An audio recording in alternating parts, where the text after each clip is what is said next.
At the arrival gate at Taoyuan International Airport, impatient travelers direct their anger toward airport personnel.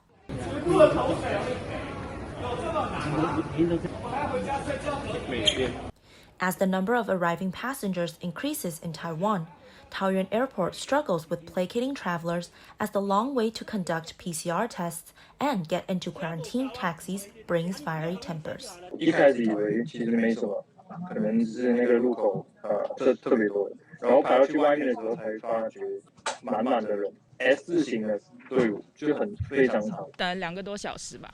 我们原本打算说亲友接送，会不会比较快？可是那天的整个机场的状况就很乱。然后我朋友因为卡在 PCR 柜台。To make things run smoother, the Taiwanese government quickly adjusted corresponding measures. Now, arriving international students and migrant workers heading to the same quarantine hotel can share a quarantine taxi to the same destination. 9月3号最新的规定，只要你是到达同一个检疫处所，就可以根据的车型去做工程的部分。到9月16号之前，会由劳动部专案去做移工的一个载运，所以呢不会使用到防疫车队。PCR 的采检室也都进行了增设，在 T1 部分增加到27座，在 T2 的部分增加到25座。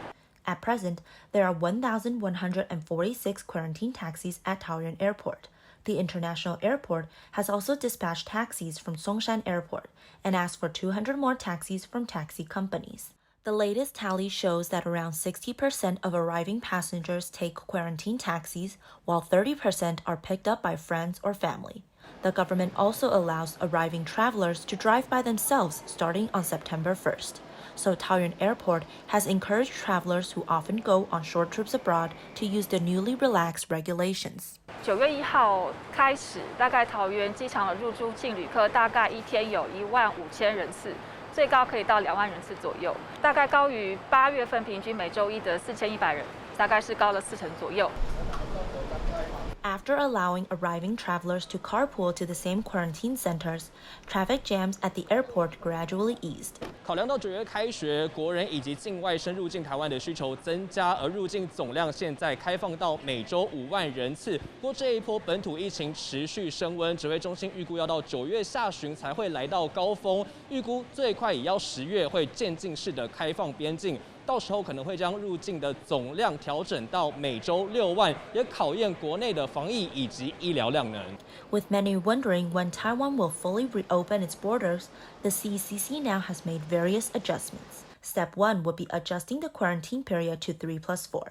Then, Taiwan will gradually allow more arriving passengers and open borders for some tour groups. Lastly, the quarantine period will be shortened to 0+7, meaning only 7 days of self-health management is needed. To keep up with the international community, Taiwan allows visa-free entry for travelers from the US, Canada, New Zealand, Australia, Europe, and our diplomatic allies starting on September 12th. 第一波我们恢复的这个国家，那除了说对我们都是互惠免签以外，那其中还有一些很多国家就是面临的这个签证塞车延迟的这个问题了那恢复免签之后可以解决这个部分的问题。However, looking to nearby countries, Korea has announced that starting on September 3rd, travelers no longer have to provide negative test results, but will need to be tested upon arrival. On the other hand, Japan is allowing independent tourists into their country starting on September 7th. They will only need to provide proof of receiving 3 vaccine shots before their arrival. Though Taiwan's reopening of borders is slower than neighboring countries, it's likely due to the nation's medical capacity considerations. 因为我们的BA.5的这波疫情，我们的开始也比人家晚，那我们前波的疫情也比人家晚，那所以我们现在正在这个开始我们的BA.5这波疫情。所以边境的解封，我想自然会比较稍微晚一点。另外就是医疗量能的部分，我们每一天都会做这个滚动式的检讨。Taiwan plans to reopen its borders, but the extent will still be based on the trajectory of the pandemic and the nation's medical capacity to handle it. TVBS English News.